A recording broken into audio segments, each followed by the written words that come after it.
Billy Syahputra peluk Hilda Fitriahan yang sedang berduka. Momen itu terjadi di pemakaman ayah Hilda Fitriahan. Diketahui ayah Hilda meninggal dunia. Billy Syahputra tampak hadir di pemakaman sang ayah Hilda. Billy Syahputra tak mengetahui persis penyakit yang diidap ayah Hilda Fitriahan. Bahkan sejak pertemuan 2 tahun sebelumnya, ayah Hilda memang sudah sakit. Ketemu 2 tahun lalu, memang sudah sakit. Lebih spesifik kurang tahu penyakitnya, ujar Billy Syahputra dikutip kompas.com dalam YouTube Cumi Cumi, Selasa, tanggal 14 Juni tahun 2021. Sementara itu, Hilda yang juga disinggung soal penyakit ayahnya, tidak mau membeberkan. Hilda mengatakan hanya sakit dan bergegas pergi.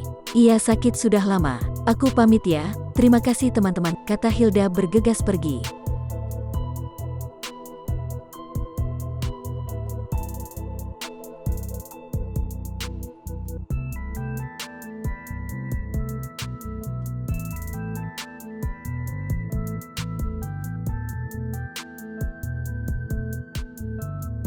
Billy Syahputra hadir di prosesi pemakaman ayah Hilda Fitria di TPU Malaka, Jakarta Timur.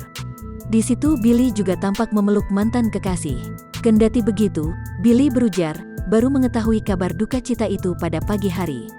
Dapat kabar jam 11 malam tapi malam itu sudah tidur terus pas buka HP jam 5 pagi, baru langsung komunikasi dengan pihak keluarga dan teman-teman.